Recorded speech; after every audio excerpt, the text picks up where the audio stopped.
How you doing, everybody? Welcome to my channel. This is You Too Can Be Great, and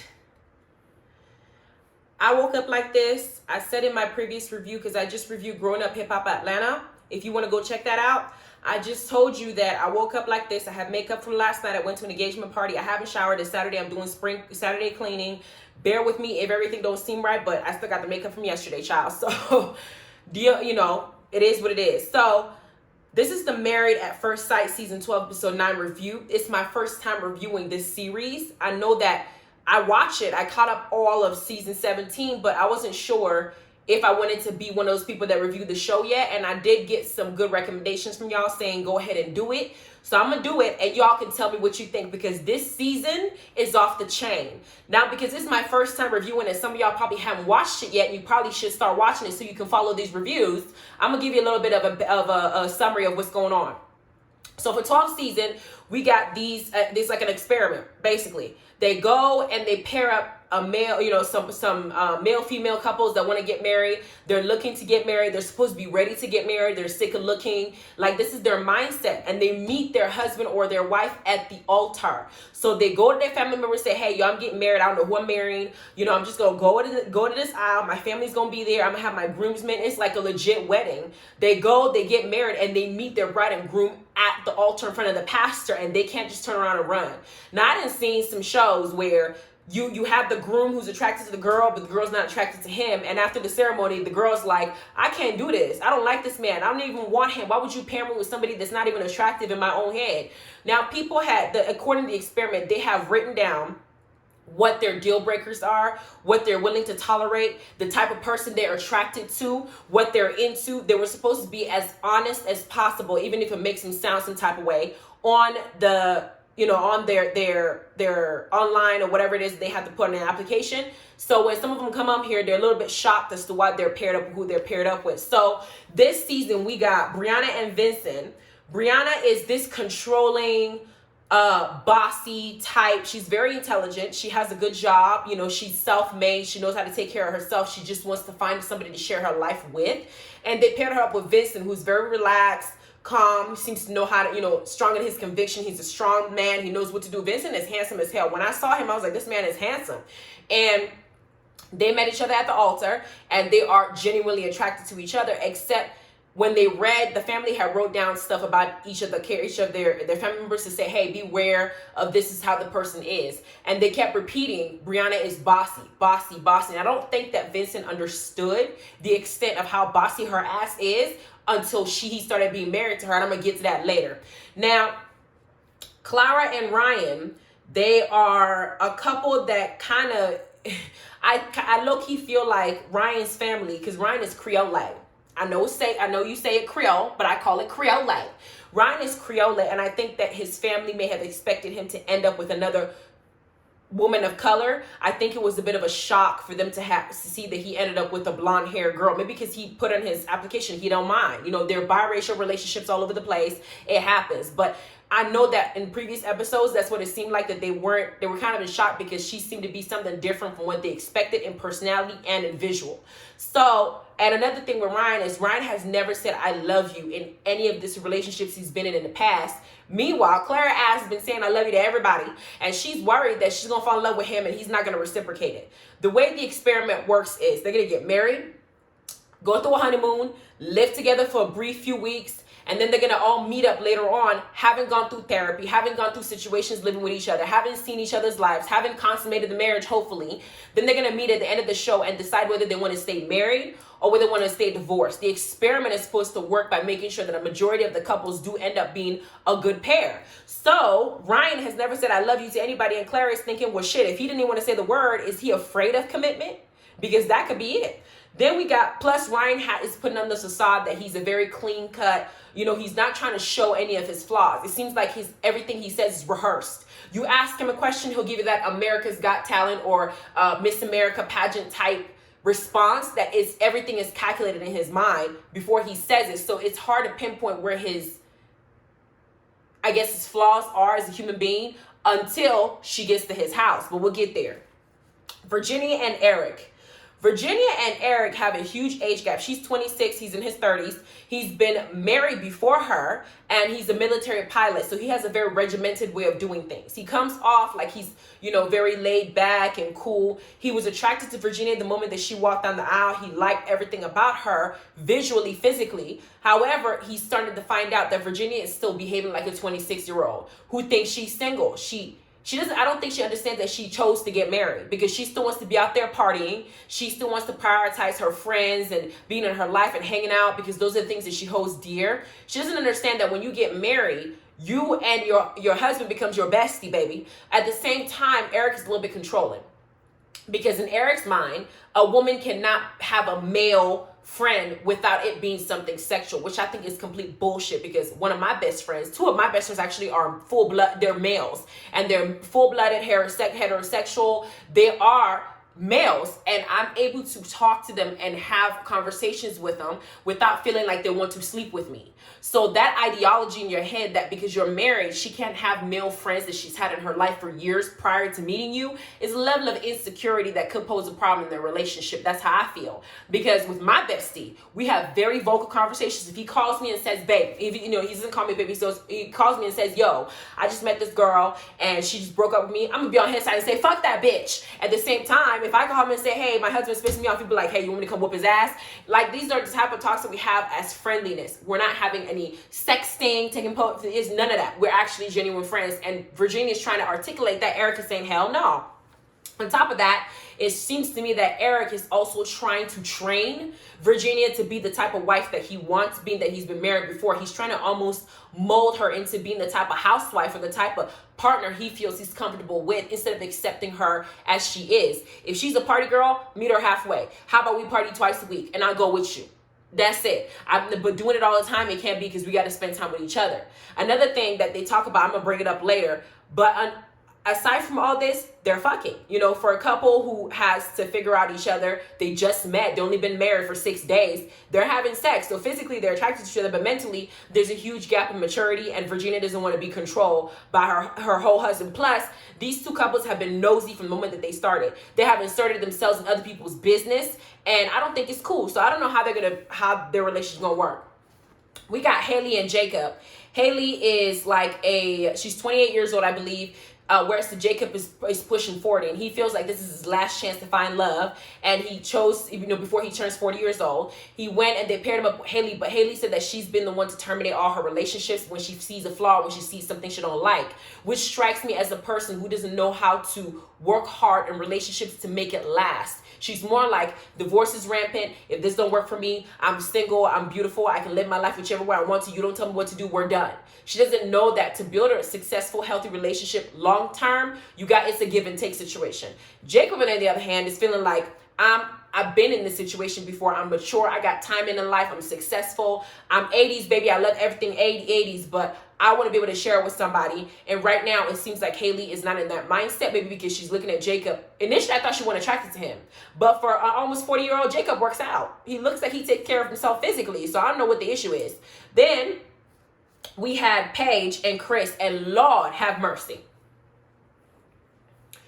Paige and the Antichrist. I probably should call Chris the Antichrist, but that's what I thought about when I saw him, because of how he's treated this girl the entirety from the moment that they met. Let me tell you a little bit of backstory of Chris, for those of you who haven't seen the show. Moving forward in my reviews, I'm not going to talk about what happened, but this is the first review, so I'm going to say it. Chris went and had a fiance just months before he came on this experiment. And while this experiment was happening and they're taking their notes and doing the work and doing what they're supposed to prepare for the wedding to meet Paige, he was still fucking his ex-fiance. So let me get this straight. You're with somebody for a number of years. You propose to the girl. Y'all supposed to break up. You're prepared to get married to another woman, but you're still having sex with your ex. He had sex with her at least by minimum 6 weeks before he married another woman. Then he gets on the show. He gets married. Paige is beautiful, and her curvaceous, beautiful, melanated self walks down the aisle. Chris's father is attracted to Paige, talking about she's gorgeous. I think she's absolutely beautiful. But Chris does that stereotypical thing I keep talking to y'all about, where we talked about futurism and colorism with the basketball wife situation, which I just posted a video on it. You can go ahead and check it out. But I talked about how certain features and how certain skin complexions have been deemed unattractive by social media and because of how they treated the field slave, the house slave, all that kind of stuff. That complexion has always been an issue, and they always painted a lighter complexion, the one closest to white, as beautiful. So Chris is sitting here saying the exact same ignorant shit that I've heard in my life, where he looked at Paige and said, Paige is not the type of person I'm usually attracted to. I've heard that before. I've also heard, I'm not usually attracted to dark-skinned people, but, you have nice features. You don't have the typical black American, black fat nose, whatever feature, so you're beautiful. I'm looking at Paige, and I don't see a flaw in her at all. Both her physical appearance, the way that she carries herself like a real woman. Whereas to Chris, in his head, it almost feels like he's comparing her to his ex-fiance and picking her apart instead of giving her a chance and getting to know her as she is. He's making up his own mind because he didn't cut off that relationship and move on completely before trying to get married to somebody else. What the hell were you thinking? Plus, Chris came on here with a big ass ego, thinking that because he has this job where he can get $12,000 a month, that people want him for his money. I'm looking at him like, Chris, Chris is a handsome dude, but he's not the most handsome person I've ever seen. And no amount of money is going to make me want to sleep with your ass, with your thick ass head. And now, knowing that you playing me, you can go kiss my ass. Paige is better than me, child. Because I would have cussed his ass out. But during right after they got married, they went to their honeymoon. He's telling production or in his confessional that he's not attracted to her. But at the same time, she lets us know that he really wanted to have sex with her. And he tried. And they did have sex their wedding night. Because he put it in the form of, we're married. It's your duty to do what married people do. I feel like he broke up with his ex-fiance and decided to do something impulsive, like getting married to somebody else, thinking that it was going to force his ass to move on, knowing that their relationship is toxic. And here we are with a girl, and he's treating her like she's just the backup plan, like she's the person that's going to be there to help him move on until he finds something better. But Paige, trying to work on this marriage because she genuinely went into this process hoping to find a husband, she's like, okay, I don't want to disappoint my husband. She came out with her pajamas. Her pajamas showed off her ass and her curves and her beautiful figure. And he's looking like, okay, we're going to turn off this light, but I'm finna tear this ass up. So they have sex that night. And he also tried to have sex with her in the next morning after, and they had sex. But then he's going to come back later saying that he doesn't feel the attraction to her. So, of course, she's confused. How the hell are you not attracted to me and not desiring me, but you want to have sex with me all the time? We've been doing it almost every fucking day. So she goes and lets his family know that this is how he's acting. And he comes back getting pissed off at her, talking about, why would you talk about my business? My business is personal. What I feel like is Chris is full of gaslight, and that's what he is. He's a piece of shit. He's a damn liar. All he knows how to do is use people. He's using Paige to get over his fiance. And he thought this was a whole joke when his ass came here. It's like, I break up with somebody, I want to move on real quick, let me get on to somebody else. He was impulsive because he wanted to get his mind off of her. Instead of waiting for him to move on from her completely, he didn't put Paige in some mess. And to add insult to injury, after Paige didn't have sex with him, he comes back on their honeymoon to tell her that his ex-fiance called him and said that she is 6 weeks pregnant. First of all, why should she wait 6 weeks to tell you? That's what I want to know. Because 4 weeks, you get your period, and you know. 6, that's 2 weeks after the fact. But she called him to say that she's pregnant, and he's telling her this on their honeymoon. Can you imagine how Paige is supposed to feel? Who does that to somebody? And to add that, he's putting her through this roller coaster emotion, like, hey, maybe I'm still in love with her.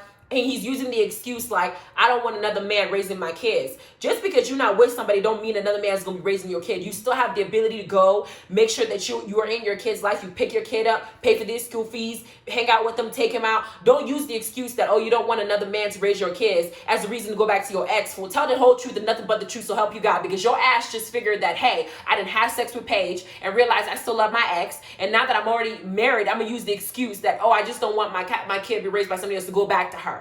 That's a damn lie. You're full of shit. And he ran her through this whole thing. And the ironic thing is, the production had all 5 couples in the same honeymoon section so they can all talk to each other and kind of discuss what they're going through. So everybody saw what Paige was going through and was empathizing with her, but Chris is over there acting like he's a damn victim, like somebody wronged him. You the one that did this whole shit by yourself. Like, it's your fault. You created this dilemma, but you acting like Paige is not supposed to feel Paige carried herself well, and she showed that she's not hurt and she's not angry, she's not disappointed. But you didn't tell this girl that she basically ugly in your eyes, and she married you trying to be a wife to you. Gonna come back and tell her that you got somebody knocked up, so she about to have a baby mama in her life after she didn't sign her marriage certificate. Shut your ass up. But that's the gist of what's happening here, which is why I said this season is a hot mess.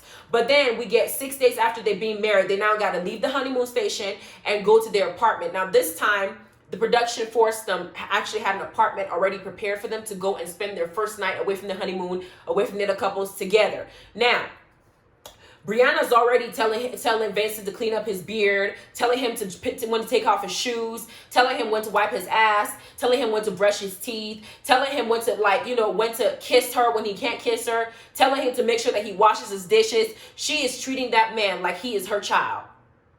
And I can see Vincent gradually getting irritated because she makes some little smart ass comments if he forgets to do something. He forgot to take off his shoes. He's like, oh, hold up, I forgot to take off my shoes. She'd be like, ooh, we can't do that. Like, what's your problem? He's not your child. He's your partner. He's your equal. Hell, he's the head of your household. You need to watch your damn mouth. That's what you need to do. Then we got Eric, because like I said, he's been married before, is already anticipating what the hell is going to go wrong in the relationship and already trying to groom Virginia into not doing those things that he saw in his previous marriage. This is what I'm talking about. Shut your ass up and take the girl as she is, because he's now telling her things like, we need to make sure that it's a give and take. We sacrifice some things. This is your first day since your honeymoon. Shut up and just let things happen organically. Like, you don't got to groom her into being the type of person that you feel like you want. I feel like he's already anxious because she said, I'm a party girl. So he's trying to change that in her instead of just waiting to see how it really plays out and handling each situation as it occurs. He's anticipating a problem when there is none. Annoying as hell. Then, by the way, those two are fucking too, so that's also another thing. Then Paige decides to move in to her own apartment, but she tells us that Chris took a flight to Chicago and told her that he needed some break. He needs to go by himself. He just needed to think about what he needs to do, aka I'm gonna go to my ex-fiance, probably have sex with her, and try to figure out if there's a way we can fix our relationship now that a baby is involved. And I could once she tells me okay, I can do it, this is what I want to, then I'm gonna come back and try to break up with Paige. But if I go to Chicago and my ex-fiance says, no, I don't want you anymore, I want to raise this baby as co-parenting, you don't deserve me, we don't need to be together, you're too dramatic, you got too much going for you, you just too much for me, then he's gonna come back to Paige and say, so I just had to discuss with her good co-parenting, we're gonna decide to co-parent, we can work this out, I'm gonna be your husband.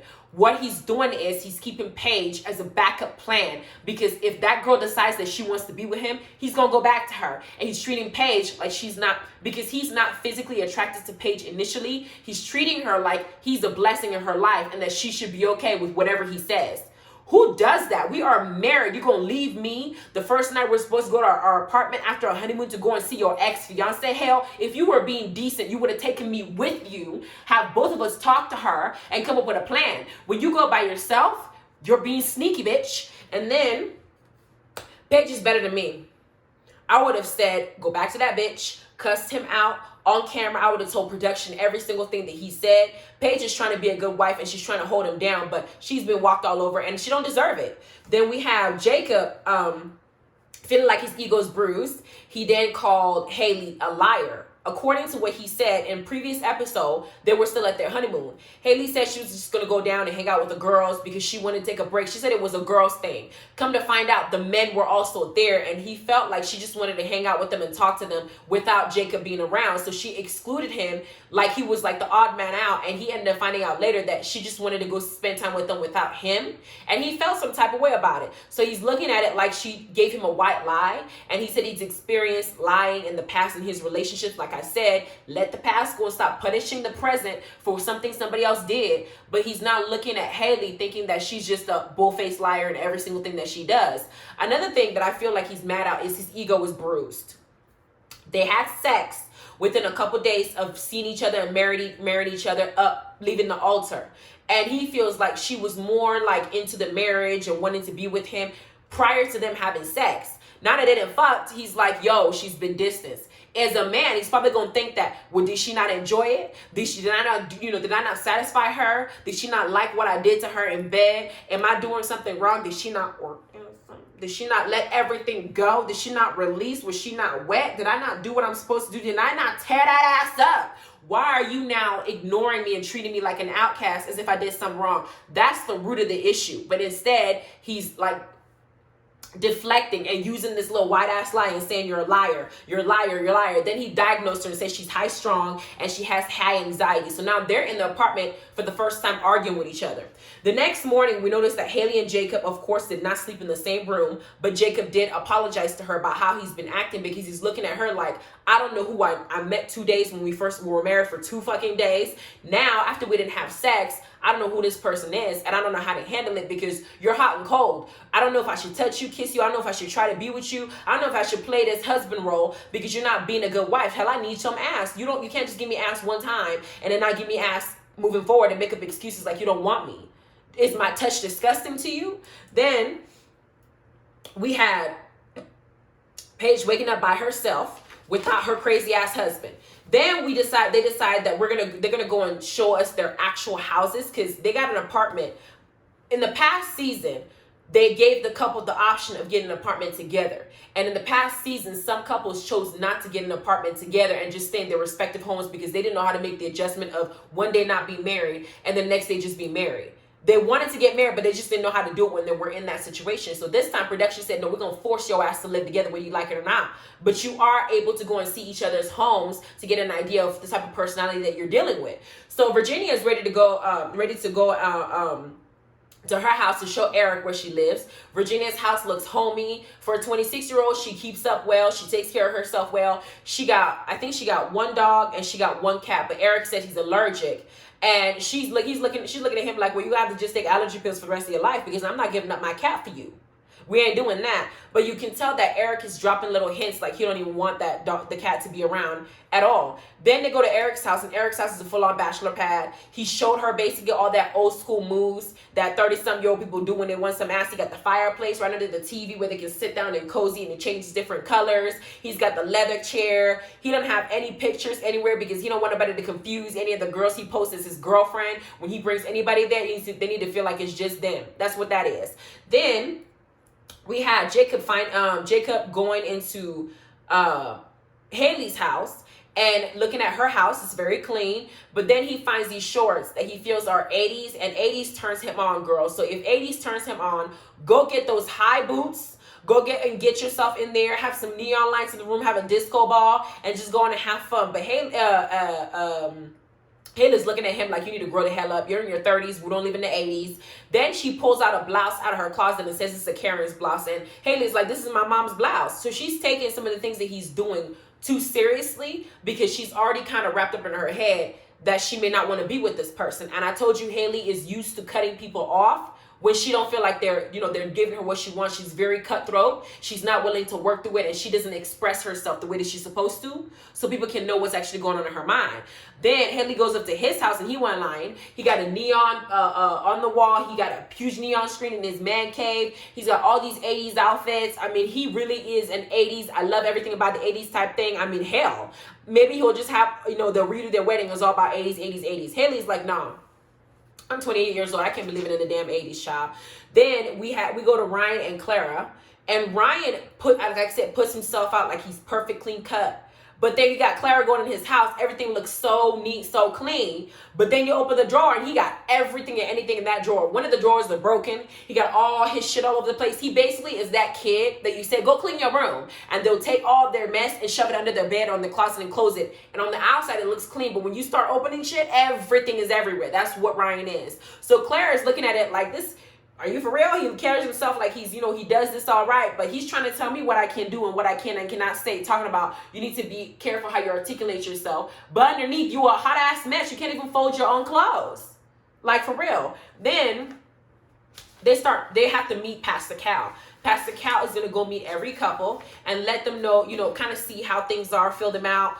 He goes and meets Vincent, and he brings up in a nice way, Vincent brings up in a nice way how he feels like Brianna talks to him like, kind of disrespectful or condescending, because she kind of talks to him like he's a child. And he brings up Brianna's bossiness, and they kind of have to hash that out a little bit, but he does it in a nice way to where I don't think Brianna's picking it up. He just needs to tell her, Brianna, sometimes you just need to shut the fuck up. That's what I would do. Then we got Virginia and Eric. And they said that they have already consummated their marriage, like I said, and they talk about the age difference in the party life. And Eric says he doesn't feel like Virginia has comprehended that they're a husband and wife, so she can't keep thinking about me, because Virginia is saying some shit like, yeah, sometimes I go to my male friend's house and I just pass out on the couch because I didn't drink too much and it's late. Girl, there is no way in hell that I would be okay with my husband going to pass out at any girl's house, heterosexual or a lesbian, drunk as hell. When we are married, you need to be in my bed at a reasonable hour at nighttime. If you drunk, you make sure that drunk don't hit you until you in the house. And I don't even want you driving drunk. Don't stay at a friend's house overnight when you're married. You're supposed to be in our bed unless you're traveling out of town. What kind of nonsense is that? So they're bringing it up, and Pastor Cal is like, I'm married, and I wouldn't even tolerate that bullshit. Don't even try it. And then they talk about Paige decides to go and meet up with Chris at their apartment together because, you know, Chris left her the night before. He wasn't with her. He went to Chicago. When she gets there, Chris decides to have production turn the camera off. He don't want nobody there to see how much of an asshole he was going to be because this is national television. Chris is very calculated. He knows what the fuck he's doing. So production has them cut the camera off, and then we don't hear nothing. Then Paige comes out and she decides to call the producers, and she has had enough. She was cussing. She was mad as hell. She was letting it all go. She says that Chris spoke to a divorced attorney bitch, and that he's still in love with his ex and wants to get back with his ex. Which is what I told y'all what he went to Chicago for in the first place. He wants to see if his ex-fiance would take him back. If she would have said no, he would have came back to Paige and said, let's work on our marriage. I'm sorry. We're going to be co-parenting. But she said yes. So he's coming back now saying, I'm still in love with her. I want to have a family. And then she says, I'm done protecting his ass. Bitch, you better than me. I would have been done protecting his ass the first time he told me that he had fucked her 6 weeks while the program was still going on. And then he came back here and married me. Then he said she's done protecting his ass. She's telling it all. And she said, fuck that bitch. Go stay with her. Which is what I would have said too. Shit, fuck that bitch. And you. Fuck you, bitch. Chris is being a bitch. You can't treat me an innocent bystander like this. You just met me. I didn't do nothing to you for you to treat me like this. You could have made a choice and say, yo, before we walk down this aisle, I didn't have sex with my ex-fiance 6 weeks ago. I'm so sorry. This was during our process of getting married. I can't just screw somebody 6 weeks that I've been together. It wasn't like a one night stand. Somebody you just met that has no emotions. It's somebody you were going to marry. You screwed 6 weeks before you were marrying a whole new person. How stupid can you be? Then Vincent said Vincent goes to Brianna's house, and Brianna's TV is leaning, and it's almost like Vincent is now pointing out the flaws that Brianna has, because Brianna is trying to act like she's perfect a little bit and correcting all his mistakes. So it's almost like, I'm gonna point out something that you're doing wrong, bitch, so you can know that your ass is flawed. So quit looking at everything I'm doing wrong, like dropping my clothes on the floor or not removing my shoes or spilling something on myself. You also make mistakes. That TV is leaning. Hell, it's damn near falling over. Brianna picked that up and took it very personally and decided to be petty as hell. So when he took her to his house, she was like, oh, this TV leaning? Is this TV leaving, girl? Brianna, you need to get off your high horse. Get off that little ego you have. Get yourself back down to earth. Humble yourself and understand that you don't need to be talking about every single thing you see. Live your life the way you want to, but let him be him. Don't try to make him into who you think he needs to be for you. Then, because Brianna irritates she just irritates the hell out of me. And then when she knows she's doing something wrong, I think she feels like if she uses this high-pitched voice, like, yeah, I'm happy, it's okay, oh, that it will make her disrespect less disrespectful. It doesn't matter if I tell you bitch or if I say bitch. It's still a bitch. So Paige and Chris meet up with Pastor Cal at their apartment to talk about Chris's impulsive dramatic bullshit. Paige is like, she's there by herself and she's like, I'm sparing nothing. She starts off and she says, where should I begin? She said, Chris didn't desire me in the first place, but wanted some ass based on her wanting to do her duty at night and not wanting to upset her husband. And in the morning, he still wanted to sleep with her. And that he said to her, you're just not the type of woman I'm typically attracted to, and did it, and that he had sex with her to feel a certain level of closeness with her. And the pastor said what I said. That is complete bullshit. Pastor said, I'm a pastor, but I know BS when I smell it. You don't have sex with somebody to feel closeness. You had sex with her because you felt like if you got off one girl and got under the other one, it will help you get over your ex-fiance, and you thought it would work if you met somebody that you were instantly attracted to. You can now go show her off to your ex and say, hey, I got a bad bitch 6 weeks after you. I'm with her. I'm this, and this. But then he got Paige, who I think is still a bad bitch, but in his head, he feels like his ex won't feel intimidated by her in any way, shape, or form because he's a man. So he's like, okay, well, not that I didn't get what I want and I had sex with somebody, I still mix my ex, I'm gonna go back. Then Paige goes on and says at the honeymoon, Chris shared with her that his ex-fiance is 6 weeks pregnant and gave her some bullshit ass story that he only flew there to console her when somebody in her family passed away and they just happened to have sex and he was just doing his duty to help her feel better. Are you for real? Chris knows exactly what he's doing, and I'm not sitting up here doing this whole boo-boo the fool, let me boo-hoo and cry and act like I'm the victim. Bitch, you know exactly what you're doing. You are playing this girl to the fullest because you want things to work out the way you want them to for yourself. Then we had the sex conversation come up, and Paige said that she has not been wearing protection the entire time that we're having sex because she's feeling like I'm screwing my husband. But after you found out that he had another girl pregnant within 6 weeks of being with you, why are you still fucking him with no protection? But then she said that her period came on, so she knows she ain't pregnant. But moving forward, Pastor's like, you need to be protected because this guy is out here doing whatever you want to do. You don't even know who he's sticking it to. He has no respect for himself, no respect for you or his fiance. Hell. Then I'm thinking no wonder he wanted the camera cut off because he looks crazy. He looks like Peter the Cheater up on the screen. Then we got Chris deciding to show up in between after Paige already told Pastor Cal everything with his trifling ass and his trifling face and his trifling walk and his trifling behavior and his trifling personality, his trifling spirit. He shows up and then Paige is looking at him with a side eye like, you know what, this motherfucker sitting next to you is bad energy. I feel like I'm just going to get sick and tired just by you being next to me. You an asshole and I want to deal with you. Then he comes up and he says, Pastor's talking to me. He says that he says, I just don't feel like it's right for some other person to be raising my kid. And the pastor said what I said. This is complete bullshit because you can still raise your kid without being with the person. So let's just be real. You just want to be with your ex and now you're using the baby as an excuse to go back with her. Then Chris says this entire situation has made me feel like I'm still in love with my ex, which is facts. He thought that he could go and meet somebody else and it would just change. He was dealing with pain. That's what it was. And he was being impulsive, which happens a lot when people are still trying to recover from a heartbreak. But you didn't drag this poor girl into your business. You married her. It's not like you were dating somebody else, but you married her. You have a whole ass wife, bruh. Then I was like, tell the real story. Y'all broke up. You're impulsive. I just said that. Then Paige finally speaks up and says, you have been dragging me this entire week. You have been tearing me to pieces back and forth. You have been highly emotional and immature. 1 minute you're happy, 1 minute you're sad. 1 minute you say you want me, 1 minute you say you don't. Then you come up here and tell me that you want to have a divorce because you didn't have a kid. I was willing to stay with your ass even if there was a kid in the mix. I was being a good wife to you, being supportive, having your back, and you are treating me like crap. You're going to go back to this girl that you told me was a toxic relationship after you've been having sex with me the whole time, almost every freaking day, making me think that we're together, telling me that you like me. First you were attracted to me, now you are. Now you're sitting up here making me look like a fool on TV. My parents are going to see this shit. You have been dragging me. You know what Chris did? He looked at her like, no, I didn't. This is what I'm talking about. There's a little bit of narcissism, pig-headedness in Chris's mindset because he feels like he's the victim here, not realizing that he's the one who put his penis in somebody else and got her pregnant, and he's the one who chose to get married 6 weeks after getting somebody pregnant, who chose to create a family life. You made this choice to be in here, which means you were supposed to treat her right. But now you're treating her like she's disposable. But then after the pastor finished with me, he said, you know what, Normally, I try to work people. I try to work people's marriage out. I really want people to stay together. And he says something like, Paige is a beautiful woman. She's a wonderful woman. And freaking dumbass Chris says, with respect, so is my fiance. Paige looked at him like, should I punch him? I said, Paige, yes.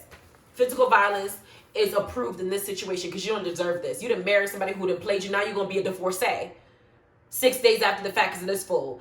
And then I was like, I'm just over him. Then after Pastor Cal leaves, they're on the couch and Chris goes to whisper something in Paige's ear and she starts smiling. And in the confessional, she tells us that he said that he's just scared to fall in love with her. Excuse me, bitch. You just sat here and said that you're still in love with your ex. You want a divorce. You've seen a divorce lawyer. You feel like it's the best thing to do. You want to build on your family. Now that the pastor's gone, you're still iffy on if I go back to my ex-fiance, will it work? So you're dragging this girl along. You're going to tell her that you're afraid because you think you might fall in love with her? Get the fuck out of here, boy. You just fuck out of here. You're stupid and you're playing her and you're playing too many damn games. Grow up. Then we have Clara, Ryan, Jacob, and Hayley meeting up with Pastor Cal in different incidences. Clara and Ryan are not fucking because they want to make sure that they get to know each other on a deeper level. And Ryan discloses that he wants to make sure that he feels love for her and not just for the sex aspect of it. But Clara says, I'm sexually frustrated, but we're doing other things. Meaning that they're dry humping, they're doing hand jobbing, they're fingering each other, and they're making out. They're doing everything that they need to do to get her off without actually doing the penetration. Because she wants sex from her husband and her husband wants to wait. So that's what that situation is. Then we had Jacob and Hayley, and Jacob expresses concern. That scene was not that deep, but we already know what their issues are. Brianna and Vincent are now moving their things in together, and we can tell that Vincent is now fed up with her and her mouth and all her smart ass comments and all her nitpicking and all her like nagging and mothering that she's been doing. So he's holding it in. He did say when talking to Pastor Cal that I hold my emotions in and then I just blow the hell up. And Brianna's like, oh, I hope it don't blow up on me. But now she can tell that he's standoffish. So she takes him to the bathroom and tries to whisper, is something wrong? He said, yes, I'm tired of your smart ass mouth or smart ass comments. And she asked, what smart ass comments? Can you give me an example? Was I joking? He's like, no, I asked when joking. You said what you mean what you say. And he gives her an example. He said, I spilled champagne on my shirt. And when I told you about it, your response was, how Vinny of you. Vinny, I don't know if Vinny is like the idiot person that does some dumb stuff, that does dumb stuff. He spills champagne on himself. Y'all act like you don't make a mistake and spill food on yourself sometimes. But instead of giving him a towel, you're making him feel like he was dumb, like a child for doing something like that. That's belittling. But he finally spoke up and said, you need to watch what you say. And she interprets this as, he's just too sensitive. No, bitch, that was rude. If you make a mistake and fall on your ass, and I look around and I say, well, that's really stupid of you. You couldn't see the floor. You couldn't see the wet floor. You couldn't see where you were walking. You just go ahead and fall. You act like a damn kid. It's like you're talking to the person like they don't have the intelligence not to fall or not to spill something on themselves. It is belittling. But Brianna needs to watch her mouth and she needs to watch what she's saying. It's not a joke to say something like that when somebody is, he said that he was probably embarrassed when he spilled something on himself. Like, Brianna gets on my damn nerves, but that's basically how that ended. They did show what's supposed to happen next episode, and Chris probably talked to his ex-fiance and probably has a few things to iron out with her. So he basically calls Paige, who he just said he didn't want to be with, to go and now set up a meeting so Paige and his ex-fiance, so Paige, his wife, and his ex-fiance who's now pregnant can sit in the same room and do what? You just said you don't want to be with her. So why the hell would you want her to be in the same vicinity as your ex-fiance that you said you're leaving her for? Like, that shit is crazy to me. Like, I feel like he's playing a game because he wants his fiance to desire him so he can leave her feeling like his ego is still there. The reason why he's still pushing this is probably because she broke up with him. So his ego is bruised. So he's feeling some type of way. He wants to be the one to leave her, not the other way around. That's what he is. Then that was how it ended. So I can't wait till that episode comes on. I am going to do the Love After Lockup review. I did get a request. Somebody asked me why I didn't do the Real House of the Salt Lake City reunion reviews. And I said maybe because I missed my time because you did it on Wednesday. And Wednesday's my busiest day. I didn't have enough time to do it. And other shows are coming out like Thursday, Friday, Saturday. So I wasn't able to do it. Please leave me a comment below if you would like me to do Real Housewives of Salt Lake City. I'm just going to put all three part reunions in one review and talk about what I've seen, because I saw Lisa give all the energy that I'm like, where the hell was this energy during the season? Because I didn't see this shit except for now in the reunion. I saw Jen try to now pick up a struggle that doesn't apply to her because she thinks she's having her Rosa Parks moment on this damn show. And in addition to that, she really feels in her head that she is black, which I think she's black by being a DNA dumpster for her husband for a number of years because he's black. But at the same time, Jen does not know how to take accountability. It's just a mess. I can talk about it or I cannot, depending on how you feel, because Mary and her husband also need to still get this work. Okay? Anyway, you guys have a good day. I did do Growing Up Hip Hop Atlanta. Go check it out. I also did a review about the hypocrites on Basketball Wives. Go check it out and let me know what y'all think. Bye.